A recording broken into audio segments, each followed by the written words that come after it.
क्या बकवास कर रहे हो तुम? तुम्हारे बाप का खूनी और मैं? हाँ, तुम्हारी वजह से मेरे बापू की जान गई।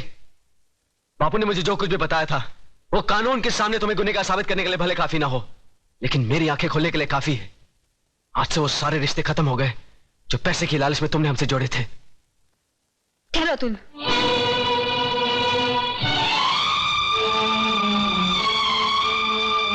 सुन लिया ना बेटी? देख ली ना झोपड़पट्टी में रहने वालों की असलियत? देख ली डैडी, झोपड़पट्टी और महलों में रहने वालों की असलियत भी। क्या क्या मतलब? मतलब बिल्कुल साफ है। जिस तरह अतुल की आंखें उसके पिताजी की बातों ने खोल दी, उसी तरह मेरी भी आंखें आपके और चतुर सिंह के बीच हुए जमीन के एग्रीमेंट ने खोल दी। ऐसे अरबपति और बेईमान बाप से तो ऐसा गरीब पति का झोपड़ा बेहतर है। कम से कम उसकी दीवारें खून से तो रंगी हुई नहीं है। चलो अतुल, ये दुनिया का सबसे बड़ा बदकिस्मत बाप है जिनके पास करोड़ों अरबों रुपए तो है, पर बेटी के कन्यादान कर्ज से वो कभी मुक्त नहीं होगा, कभी नहीं। बेटी बेटी बेटी मेरी बात तो सुनो। अरे कहां उस रात के ढेर में अपनी जिंदगी को ढूंढने जा रही हो तुम? राम नाम सत्य है, राम नाम सत्य है, राम नाम सत्य है, राम नाम सत्य है, राम नाम सत्य है। उतारो भाई, उतारो आराम से।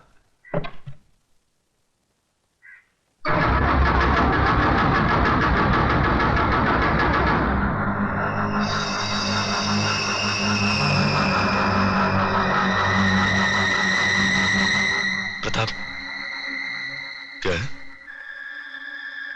ये वही आदमी जो उस दिन बापू से मिलने आया था। हाँ, मैं वही आदमी हूं जिसने तेरे बाप को शमशान घाट तक पहुंचाया। अब तुम दोनों की बारी है, क्योंकि चतुर सिंह ने एक कसम खाई है कि तुम दोनों की चिता की राख से वो तिलक लगाकर ही भोजन करेंगे। ये रही तुम्हारी चिता। फिर देर किस बात की है? चलो बड़े बेटे से ही शुरुआत करो।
अरे घबराते क्यों हो देशमुख? अब तक तो जलकर राख बन चुका होगा। अरे तुम लोगों को अपने दोस्तों पर भरोसा ही नहीं है। बस बस अब ये भाषण बंद करो, हमारे कान के पर्दे फट रहे हैं। बस बंद कर।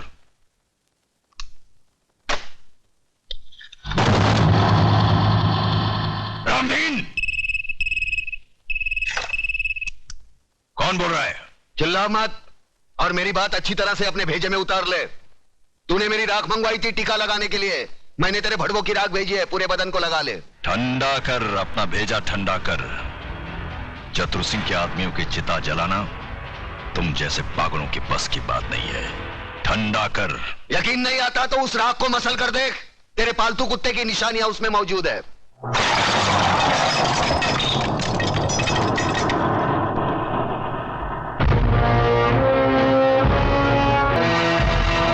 अबे हराम के, तूने जलती हुई आग में हाथ डाला है। हम तुम्हें ऐसे जलाएंगे कि तेरे चाहने वालों को गंगा में बहाने के लिए तेरी राख भी नसीब नहीं होगी। अरे मुझे जलाने की बात छोड़, मैं तो तुझे ऐसी मौत मारूंगा ना तो तुझे जमीन नसीब होगी ना आसमां। अतुल भाई, अतुल भाई, अतुल भाई गजब हो गया। अतुल भाई गजब हो अतुल गया। भाई बाहर आकर देखो तो सही। क्या हुआ कल्याण जी भाई? अरे क्या हुआ? क्या नोटिस लग गई? 24 घंटे में बस्ती खाली करनी पड़ेगी। बस्ती किसी की बाप की जागीर है कि खाली करनी पड़ेगी? खाली तो करनी पड़ेगी भाईजान, क्योंकि अब इस बस्ती का मालिक चतुर सिंह है। लक्ष्मीदास जी ने बस्ती बेच दी और नोटिस पढ़कर हम लोग आए हैं। अरे बाहर में क्या वो नोटिस और बाहर में क्या चतुर सिंह? मैं भी नोटिस फाड़ के चतुर सिंह की तो। नहीं अतुल, तुम ऐसा नहीं करोगे, इससे हमारा केस बिगड़ जाएगा। उन लोगों ने अगर कानूनी तौर पर बस्ती हटाने की कोशिश की है तो हम भी कानून का सहारा लेंगे। चलो मेरे साथ। कानून हर किसी के लिए बना है, लेकिन अदालत की नजर में जो गैर कानूनी है उसके लिए एक जज की हैसियत से मैं कुछ नहीं कर सकता। यह स्टे ऑर्डर नामुमकिन है। मगर जज साहब, अगर मेरे पिताजी ने चतुर सिंह को जमीन बेची होती तो कम से कम मुझे मालूम तो होता, उसके कागजात होते मेरे पास। जज साहब, जिस तरह आपने 24 घंटे में कानूनी तौर पर हजारों लोगों को बेघर करने का नोटिस जारी कर दिया, उसी तरह उसे रोकने का भी तो कोई कानून होगा। मिस मेघा, सलाह के लिए वकील होते हैं, जज नहीं। जज का काम है सिर्फ फैसला सुनाना। जानती हूँ जज साहब, अच्छी तरह जानती हूँ कि इस बार भी आपने पैसे खाकर बड़े होशियारी से शुक्रवार की शाम को यह फैसला सुना दिया। आज सैटरडे है, कल संडे और परसों नवरात्रि की छुट्टी। लेकिन इतना याद रखना जज साहब, ये जो गरीबों की बद्दुआएं और चीखें हैं ना, ये साए नहीं जाती। और जब ऊपर वाला अपना फैसला सुनाएगा तुम भी बच नहीं पाओगे। चतुर सिंह, ऊपर वाले के हाथ से तू बचे ना बचे, लेकिन मेरे हाथ से तेरे को कोई नहीं बचा सकता। अगर एक बाप की औलाद है तो एक बार मेरे सामने आकर दिखा। तू भौंकता बहुत है आराम के, और भौंकने वाले कुत्ते हमें पसंद नहीं। अगर अपने बाप की औलाद है तो आ जाना महालक्ष्मी चौक पे। हम हर साल नवरात्रि को मां की पूजा करने वहां जाते हैं। अरे जितनी मन्नतें मांगनी है आखिरी बार मांग ले, ये तेरी जिंदगी की आखिरी पूजा होगी। क्या? चतुर सिंह का खून? ओ खुदाया, ओरी बाबा, दादा का खून हो गया। किसने किया खून? अरे छोड़ो ये सब बातें, मुझे तो चिंता यह है कि शहर का क्या होगा, हम सब का क्या होगा। बहस मत करो कमिश्नर। जो आदमी चतुर सिंह जैसे खतरनाक आदमी की चिता जला सकता है, वो तो हमको कभी भी शमशान घाट पहुंचा सकता है। मगर ऐसा हरगिज नहीं होगा सर। सुनो सुनो कमिश्नर, कल टीवी सेंटर में जनता की अदालत प्रोग्राम में हम सब लोगों का इंटरव्यू है। ऐसा बंदोबस्त होना चाहिए वहां पर कि परिंदा भी पर ना मार सके, समझे?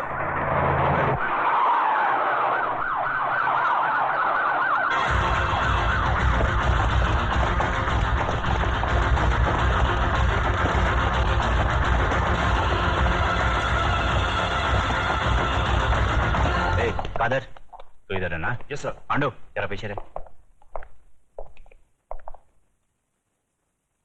आज जनता की अदालत में जनता के सामने जनता के प्रतिनिधि मंत्री श्री बबन राव देशमुख, विपक्ष के नेता श्री चंद्रसेन आजाद, कानून के रक्षक इंस्पेक्टर सत्यवादी दुबे, न्यायमूर्ति श्री हुक्म अली जाबिर तथा इस शहर के सबसे बड़े बिल्डर मिस्टर योगराज अपराधी के रूप में यहाँ मौजूद हैं।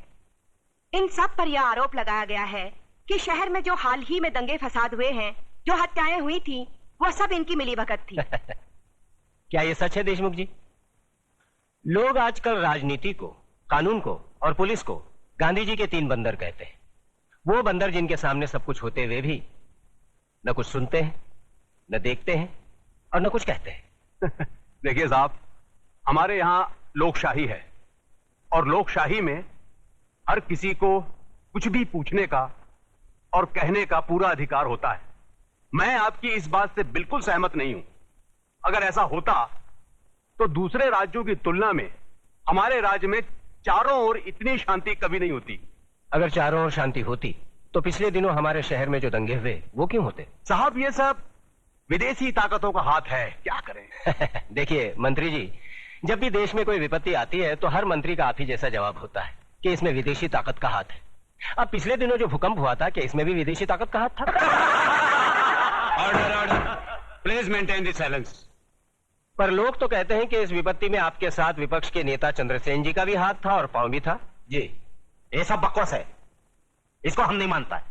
अरे हमारा पक्ष का सिद्धांत अलग है, इसका पक्ष का सिद्धांत अलग है। हम लोग अलग अलग दल में रह के एक काम कैसा कर सकता है?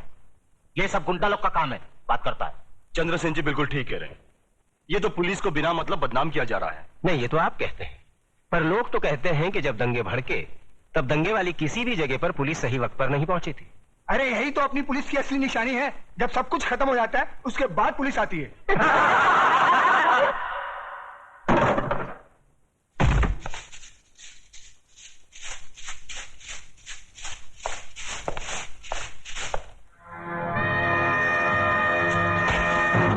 यही तो रोना है कि लोग हमें गलत समझते हैं, हमारी योजनाएं लोगों की समझ में नहीं आती।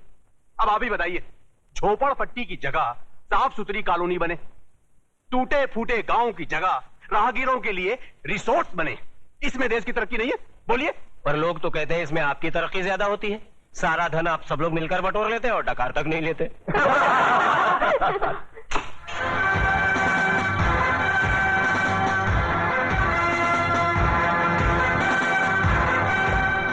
नेताजी और पुलिस वाले ने तो अपनी सफाई पेश कर दी। अब जज साहब, आप और योगराज जी अपनी सफाई में कुछ पेश करना चाहेंगे? ऐसे मामलों में लोग अगर कानून के रखवालों पर शक करने लगे तो फिर सफाई में कुछ कहना क्या? देखिए, हम ठहरे व्यापारी लोग, हम अपने धंधे में गुंडों का साथ नहीं लेते। गुंडों का साथ आजकल कौन नहीं लेता योगराज जी? अब तो माफिया वाले भी राजनीति में उतर आए हैं और आजकल नेता लोग भी अपने क्रिमिनल रिकॉर्ड की बुनियाद पर ही चुने जाते हैं। क्यों देशमुख जी, आप तो नेता बनने से पहले दमन से चांदी की स्मगलिंग किया करते थे। देखिए देखिए, ये मुझ पर झूठा बेकार का इल्जाम लगाया गया है। नहीं, आप स्मगलिंग करते थे या नहीं करते थे? बस। वैसे मैं भी इस बात को नहीं मानता, क्योंकि हर बड़े नेता को बदनाम करने के लिए लोग कुछ भी बोलते हैं। क्यों चंद्रसेन जी? एकदम सच बोलता है। आपके हर सवाल का मैं एक ही जवाब दूंगा कि अगर जनता की नजर में हम गुनहगार हैं तो फिर जनता खामोश क्यों है? बोलिए, क्यों हमें पिछले 15 साल से इस राज्य में चुनाव जिता रही है? जज साहब, हम पर लगाए गए सारे इल्जाम बेबुनियाद हैं। हमारी सफाई में मेरा यही जवाब है।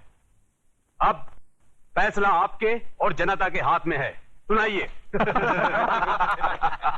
अरे असली अदालत आज तक हमारे खिलाफ फैसला नहीं सुना सकी तो ये जनता की अदालत क्या खास सुनाएगी? देशमुख, तुम कभी कभी सच बोलता है।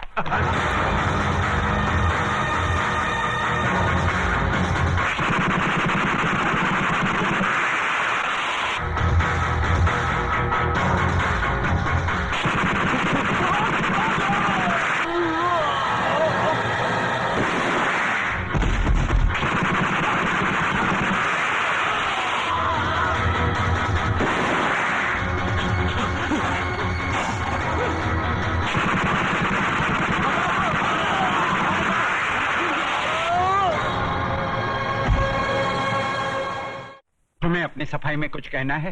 क्या कहना है? जो करना था कर दिया, जो किया वो सोच समझ कर किया। अब कहना आपको है।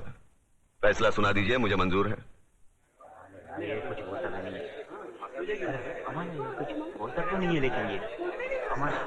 Order order. आज न्यायमूर्ति श्री विश्वनाथ सिंह ने अदालत में मंत्री श्री बबन राव देशमुख, विपक्ष के नेता श्री चंद्रसेन आजाद, न्यायमूर्ति श्री हुकम अली जाबिर, इंस्पेक्टर सत्यवादी दुबे, प्रख्यात बिल्डर योगराज और कुख्यात सरगना चतुर सिंह चिता के कातिल प्रताप नारायण तिलक को फांसी की सजा सुनाई।